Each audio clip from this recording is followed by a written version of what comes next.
यह सच है कि फिल्में उपन्यास और नाटक के तत्वों को आत्मसात किए हुए हैं। एक उपन्यास की तरह यह लोगों और घटनाओं का वर्णन करता है, समय एवं स्थान में विचरण कर सकता है, और एक नाटक की तरह यह अपने भीतर द्वंद्व की विशेषता लिए हुए है।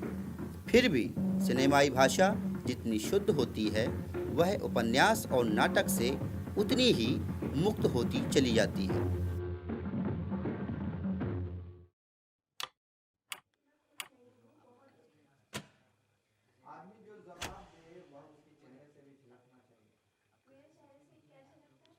कि मुझे तपेदिक हो गया है, मैं घुल घुल कर मरी जा रही हूँ। एक तपेदिक ही होता है बस आदमी बड़े बड़े घूंट भरकर चाय की प्याली खाली कर देती है। तुम्हें सब पता है, अगर सब कुछ मेरे करने से होता इस घर में, उठती भी। तो पता नहीं यार क्या बर्बादी हुई होती। सत्यजीत रे को आप महत्वपूर्ण टीम का नहीं समझते। देखिए, जब सत्यजीत रे का पदार्पण जो सिनेमा में हुआ, अगर आप सिनेमा के वैश्विक परिदृश्य पर एक नज़र डालेंगे तो आपको जो स्थिति नज़र आएगी वो बहुत ही निराशाजनक स्थिति नज़र आएगी। उसके पीछे का कारण है कि जो इटली का नवयथार्थवादी युग था जिसने सिनेमा की एक नई शैली को जन्म दिया, वो समाप्ति की ओर था। जो सिद्धांतकार फिल्मकार रूस के थे, उनका भी युग लगभग समाप्त हो रहा था, समाप्त हो चुका था, वो बीते समय की बात हो चुके थे। जो वेस्ट के फिल्मकार थे वो सिनेमाई शैली में ऐसा कुछ नया नहीं कर पा रहे थे जिसकी अपेक्षा उनसे की जा रही थी।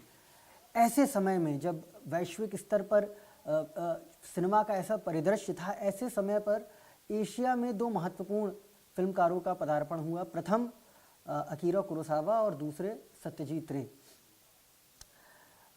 अगर हम सत्यजीत रे की बात करें तो पाथेर पांचाली जो उनकी प्रथम फिल्म थी वो 1955 में आई, मगर इसकी तैयारी, इस पदार्पण की तैयारी वो और पहले से कर रहे थे। 1947 में उन्होंने कलकत्ता फिल्म सोसाइटी को स्थापित कर दिया था और लगातार वो सिनेमा के ऊपर लिख पढ़ बोल रहे थे। आप अगर उनके लेखों को पढ़ें तो आप उसमें पाएंगे कि जिस बात को वो बार बार रेखांकित करने का प्रयास कर रहे हैं और अपने लेखों में रेखांकित कर भी रहे हैं लगातार, वो ये कि जैसे बोले और लिखे जाने वाली भाषा का एक व्याकरण होता है, वैसे सिनेमा भी एक भाषा है और उसका भी एक व्याकरण है। तो सिनेमा की जो सहयोगी विधाएं हैं वो उनमें गहरी पैठ और सिनेमा के व्याकरण की सूक्ष्म समझ, इसके संयोजन से वो जिस तरह के अनुभव हमको दे रहे थे वो दर्शकों के लिए हमेशा यादगार बने रहे। और जहाँ तक मैं अनुभव की बात मैं कर रहा हूँ तो एक बात और महत्वपूर्ण है कि सत्यजीत रे ने अपने 37 साल के करियर में, बड़े करियर में जितनी भी फिल्में बनाई उसमें से लगभग 85% फिल्में, 80 से 85% फिल्में उन्होंने साहित्य पर आधारित रख के बनाई। तो खास बात यह है कि वो लेखकों के अनुभवों को अपना अनुभव बना देते थे और अपने उस अनुभव को दर्शकों को प्रस्तुत करते थे। उदाहरण स्वरूप 1964 में चारुलता फिल्म आई। अगर आप उस दौर की समकालीन समीक्षाओं को पढ़ें तो आप ये पाएंगे कि जो समीक्षक लिख रहे थे और खासकर बंगाली भाषा के समीक्षक लिख रहे थे और अंग्रेजी भाषा के समीक्षक लिख रहे थे, वो इस बात को लिख रहे थे कि सत्यजीत रे is taking an undue advantage. वो एक किस्म से अनड्यू एडवांटेज ले रहे हैं ट्रांसलेट करने में, अडाप्ट करने में, लिटरेचर को, साहित्य को अडाप्ट करने में वो एक अनड्यू एडवांटेज ले रहे हैं। जिसके उत्तर की तरह सत्यजीत रे ने एक आलेख लिखा और उस आलेख में सत्यजीत रे ने ये बताया कि सिनेमा मूलतः एक दृश्य माध्यम है और अगर आप उनके उस आलेख को पढ़ें तो आपको रूपांतरण के कुछ महत्वपूर्ण सूत्र उनके उस आलेख में मिलेंगे। वो दरअसल ये बता रहे हैं कि जो कलाकार है वो मात्र अनुकरण नहीं करता, वो सृजन करता भी है और वो व्याख्या करता भी है। तो ये बात उन्होंने उस आलेख में स्थापित की, इसलिए मैं उनको महत्वपूर्ण फिल्मकार मानता हूँ। আগে গেল আমির নাম পড়ি। पाथेर पांचाली जिस मूल कृति पर आधारित है वो उपन्यास एक बंगाली ग्रामीण जीवन और परिवेश को दर्शाता एक वृतांत है। ये 19वीं सदी के उस बंगाली साहित्य से पूर्णतः भिन्न है जो यूरोप की रचनाओं से प्रभावित है। इसका रूपांतरण करते समय मैंने इस बात का ध्यान रखा कि मूल कृति की धीमी गति को बनाए रखने के साथ ही पारंपरिक रूप से सिनेमा के कुछ अनिवार्य लक्षणों को इसमें रखा जाए। इस बात को ध्यान रखते हुए मूल कृति की कुछ घटनाओं को हटाने के साथ ही अन्य घटनाओं में फेरबदल किया गया। उदाहरण स्वरूप मूल कृति से 300 पात्रों को कम कर मात्र 30 किया गया। पटकथा को ध्यान में रखते हुए कहानी में कुछ उतार चढ़ाव करने के साथ ही द्वंद्वात्मक सोपान रचे गए। मूल कृति में एक मजबूत नाटकीय ढांचे के अभाव के कारण फिल्म में द्वंद्वात्मक विशेषताओं का रखना जरूरी था। फिल्म को एक कहानी के अनुरूप ढालने के लिए पटकथा में करणीय संबंधों को स्थापित किया गया, जैसे कि उपन्यास में होने वाली 2 मृत्यु के पीछे के कारण स्पष्ट नहीं थे, परंतु फिल्म में इंदिर ठकुरन की मृत्यु सर्वोजया के तिरस्कृत व्यवहार के कारण हुई और दुर्गा की मृत्यु भारी बारिश में भीगने के कारण। पटकथा के लिए कहानी की जो रूपरेखा निकल कर आई वो सभी स्तर पर दर्शकों से जुड़ने योग्य थी।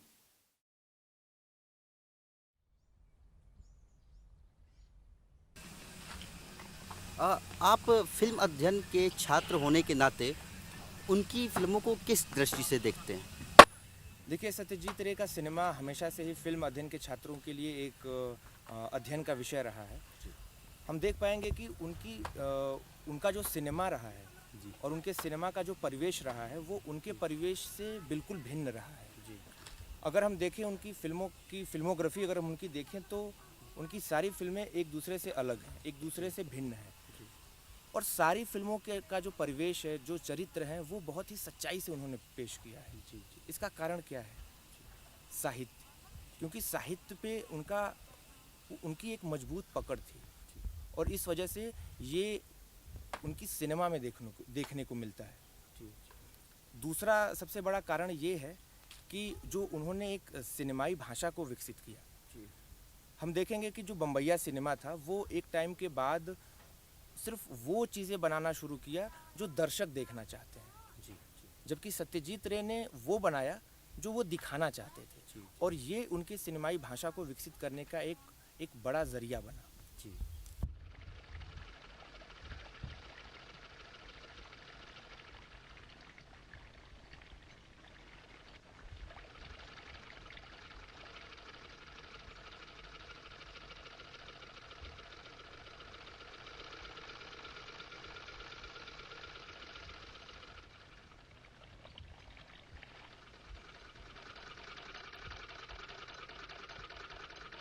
लोगों ने उनको एक नए नाम की संज्ञा दी, ऑटियर फिल्म मेकर। तो इस पर आप क्या कहना चाहेंगे? इसके लिए पहले हमें समझना होगा कि ऑटियर शब्द का मतलब क्या है और ये कहाँ से आया। देखिए, ऑटियर जो शब्द है वो ऑथर से आया है। ऑटियर, अगर हम किसी पुस्तक के लेखक के बारे में बात करते हैं तो हम ये कह सकते हैं कि ये उसकी कलम से आई है, लेकिन सिनेमा के संबंध में ये थोड़ा सा भिन्न हम पाते हैं, क्योंकि सिनेमा को संपूर्ण करने में कई विभाग आ जाते हैं, जैसे एडिटिंग हो गया, camera, sound, music, set design. तो इन सारे विभागों को संयोजित करके हम फिल्म को संपूर्ण करते हैं। सत्यजीत रे के संबंध में हम पाते हैं कि जो उनकी भाषा शैली रही है, सिनेमैटिक भाषा रही है उनकी, वो हम उनकी फिल्मों में देख पाते हैं कि उनका सारे विभाग पे कितना दखल था। एडिटिंग पे, साउंड, म्यूज़िक और पटकथा लेखन, तो सारे विभागों पे उनकी एक मजबूत पकड़ थी और सभी पे उनका दखल था और हम उनकी फिल्मों में देख पाते हैं और इस वजह से हम उन्हें ऑटियर फिल्म मेकर की श्रेणी में रखते हैं। आप देख पाएंगे कि रिचर्ड एटनबरो के इंटरव्यू में उन्होंने कैसे उन्हें ऑटियर फिल्म मेकर कहा है। The delegation of the creation is so much. There is a director, yes, but he has a cameraman and he has an art director and he has actors and he has writers and he has composers, etc., and camera operators, etc., etc. I think the extraordinary thing about Manik Da, as I've been allowed to call him since I've been here, is that he performs so many of those functions. He writes the screenplay.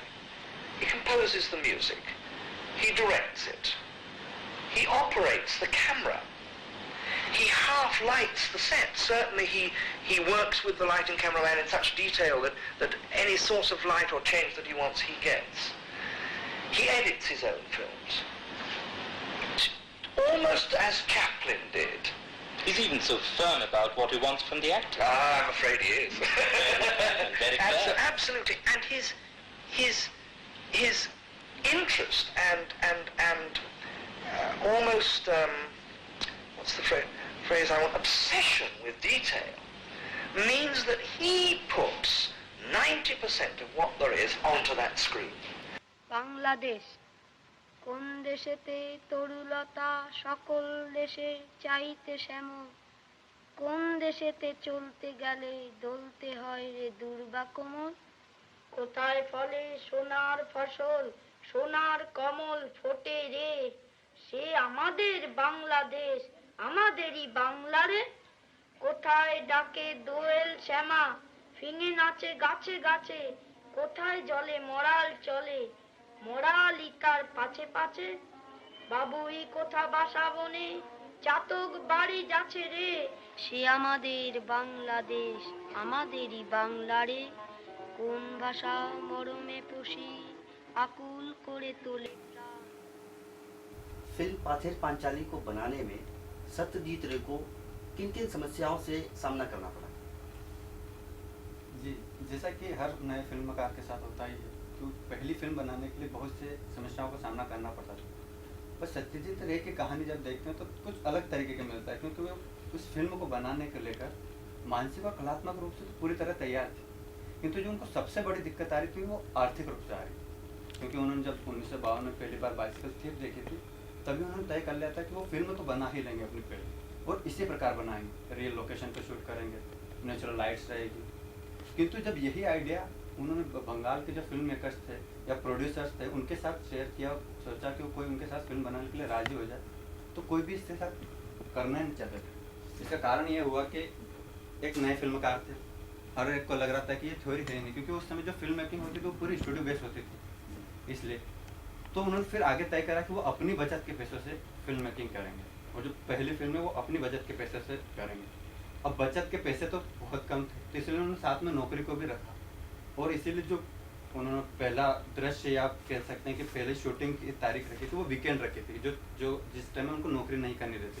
In 1947, I think I read a very fine book, which I thought would make a good film, and so I wrote a script, and it was in 50, I think, that I started looking for a sponsor. I had my script, and I couldn't find a sponsor, so in 52, I think it took 1 year to find out that nobody would back me. Financially? Yes, financially, yes.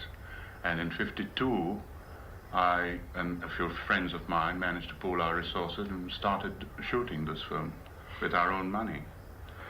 This is the film Pather Panchali that you're this is- discussing now? Yes, yes. That was, in other words, your first film, and Yes. you've since made others? I have made the sequel to it, Aparajito. आपकी कोई पसंदीदा film जो आपकी स्मृतियों में हो? अपराजित, क्योंकि जो पूरा अपूर संसार है उसमें अप्पू की पूरी ही कहानी देखी है, कि बचपन से लेके उसकी मतलब बच्चा होने तक की, उसका अपना बच्चा होने तक की कहानी हम देख पाते हैं। पर जो अपराजित है उसमें जो अप्पू का फेस चल रहा है वो एक किशोर अवस्था से लेकर तो एक हाँ युवा हो रहा है, तो वहाँ पे जो उसका विद्यार्थी जीवन है, और मैंने भी अपनी शिक्षा अपने घर से बाहर रहकर ही करी अभी तक और अभी भी कर रहा हूँ, तो मैं उस किरदार से या उस कहानी से वहाँ बहुत अच्छे से जुड़ पाता हूँ। তুই কলকাতা যাবি? যাব না, সবাই তো যায়, সেই জন্যই তো হেডমাস্টার মশাই ডেকেছিলেন, সব ঠিকানা দিয়ে দিলেন, বললেন কোনো অসুবিধা হবে না। আর খরচটাকে জোগাবে শুনি? খরচ আবার কি, কলেজ হাফ ফি হয়ে যাবে, মাসে মাসে 10 টাকা পাবো আর একটা চাকরি জুটিয়ে নেবো। আর আমি কি গাঙের জলে ভেসে আছি? তুই পূজা আচ্ছা বন্ধ করে চলে যাবি আর এরা আমাকে মাথায় তুলে রাখবে না? তাই বলে কি আমি পড়বো না নাকি? বসে বসে ঠাকুর পুজো করবো? দোষ কি তাতে? পুরুতের ছেলে ঠাকুর পুজো করবি না তো কি লাট সাহেবই করবি নাকি? হ্যাঁ তাই করবো। চুপ। চুপ বই কি? তুমি যা বলবে তাই হবে না? 100 বার হবে না।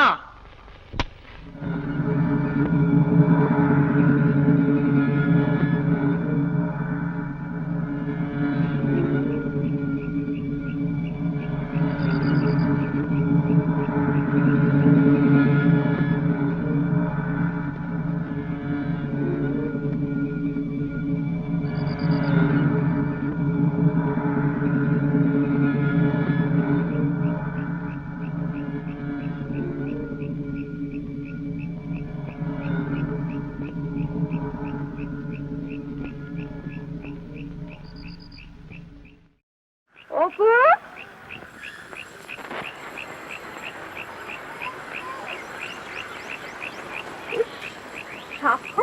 মশা টশা কামড়ে একেবারে একাকার করবে। চল ঘরে চল। যাবো না, যাও। তোর ছেলে মানুষ করিস নি অপু? বলছি তো যাস কলকাতা। বলছি মানে তোমার তো চলবে না এখানে। আমি তো বলেছি সেই কথা, সব দিক ভেবে দেখতে হবে তো। তারপর তুমি আমায় মারবে? আমার ঘাস হয়েছে বাবা, আর কখনো মারবো না।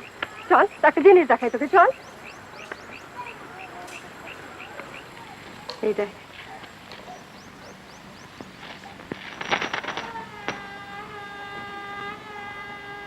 কার টাকা মা? চাকরি করতুম না কাজটা মনে আছে? কত জমিয়েছি জানিস?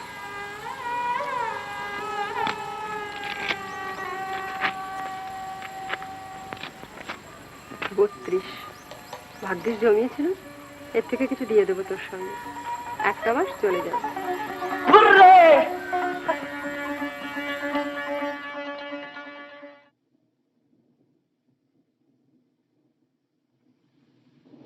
पैसों की कमी के कारण ही बरसात का दृश्य चित्रित करने में बहुत मुश्किलें आई थी। बरसात के दिन आए और गए, लेकिन हमारे पास पैसे नहीं थे, इस कारण शूटिंग बंद थी।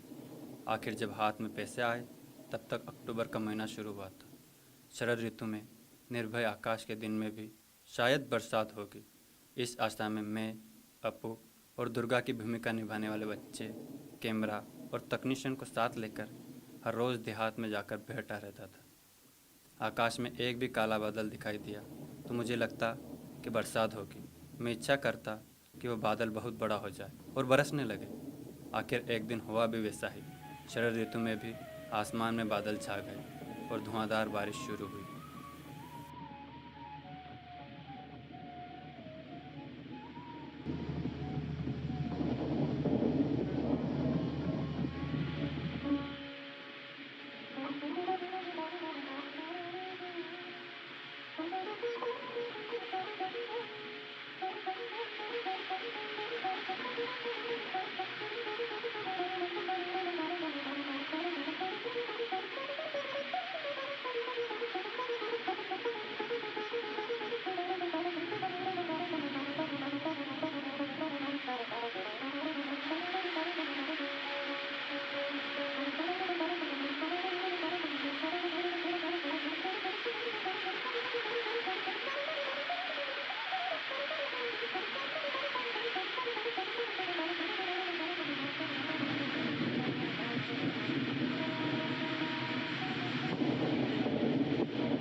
আমি চিনি গো চিনি তোমারে ও গো বিদেশিনী, আমি চিনি গো চিনি তোমারে ও গো বিদেশিনী, তুমি থাকো सत्यजीत रे के पूरे व्यक्तित्व में रविंद्रनाथ ठाकुर विद्यमान है।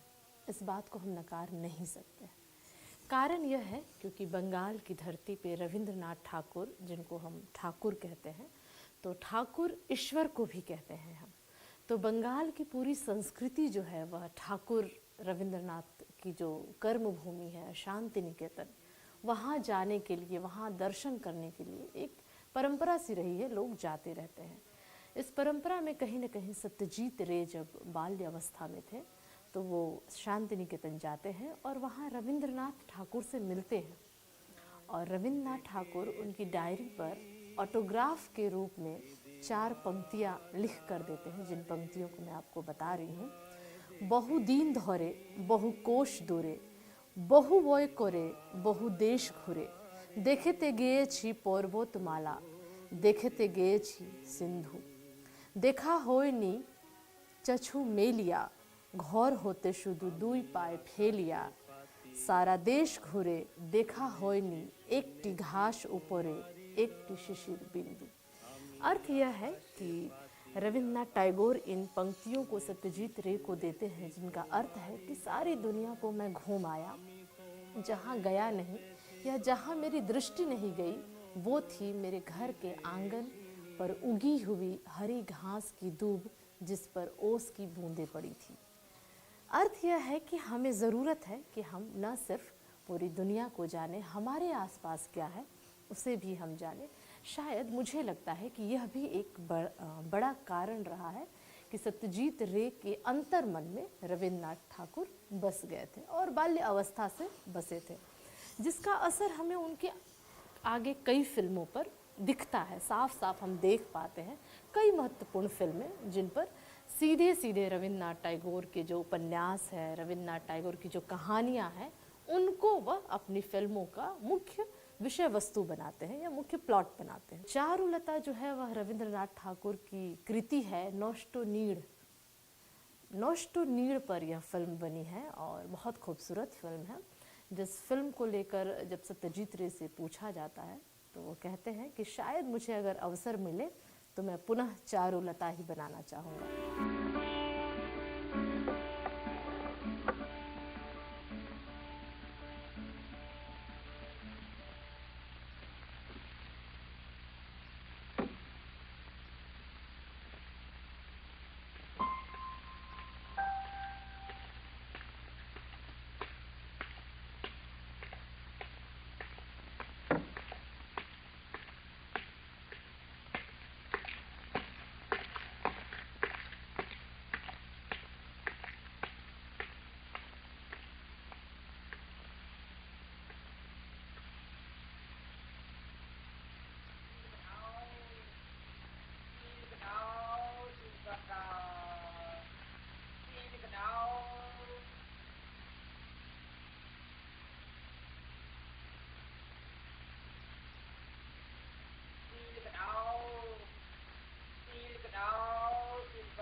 Camera rolling, action. तो चंदन जी, सत्यजीत रे का फिल्मों की तरफ रुझान कैसे हुआ? उनका फिल्मों के प्रति रुझान बचपन से ही रहा है। वे अक्सर अपने मामा के साथ सिनेमा हॉल जाया करते थे और चूँकि उनका हर कला क्षेत्र में उनकी रुचि रही है, उनका समझ रहा है हर कला क्षेत्र में, और ये समझ उन्हें अपने परिवार से ही मिली है। उनके दादाजी पेंटर भी थे और साथ में लेखक भी थे। उनके पिताजी बच्चों के पत्रिकाओं में लिखते थे। उनकी माता जी का म्यूजिक के ऊपर काफ़ी पकड़ था और स्वयं उन्हें भी म्यूजिक का काफ़ी सेंस था, खासकर वेस्टर्न म्यूजिक। तो ऐसे में उनका फिल्मों के प्रति रुझान स्वाभाविक है और उनका मानना भी था कि फिल्म ही ऐसा माध्यम है जिसमें सभी कलाओं का संयोजन करते हुए वे अभिव्यक्ति कर सकते हैं। और चूँकि उनका जो हर कला पे उनका जो पकड़ था, इस कारण से फिल्म निर्माण के हर विभाग में उनका दखल होता था, चाहे वो संगीत हो, चाहे वो लेखन हो। बाद के फिल्मों में तो वो संगीत स्वयं ही देने लगे थे।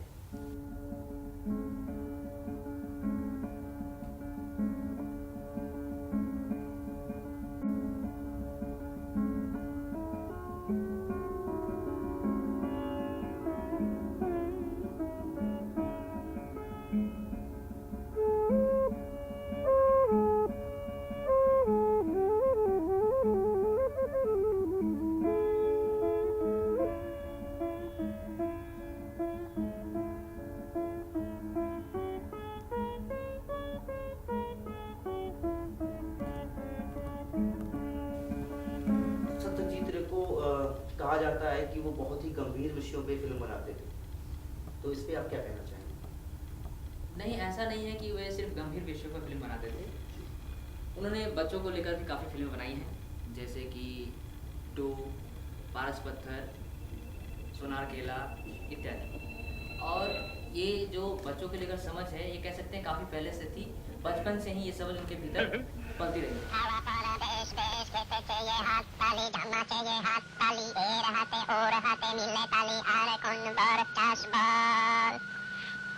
আমাদের খুব দেশ বেড়ানো সব রাজা মশাই, যদি একটু ঘুরে টুরে বেড়াতে পারতাম। দেশ দেখা বেশ দেখা বেশ বেশ বেশ বেশ জুতো জোড়া পায়ে পরে কোথা যাবি নাম করে এর হাতে ওর হাতে তালি দিবি তালি দিবি তালি দিবি। আর রাজা মশাই, যদি আমরা গান বাজনা করে লোককে একটু খুশি করতে পারতাম। হবে হবে হবে হবে গান হবে, ঢোল হবে, সুর হবে, তাল হবে, লয় হবে, লোকে শুনে বাবা চাকা তীর হয়ে থেমে যাবে।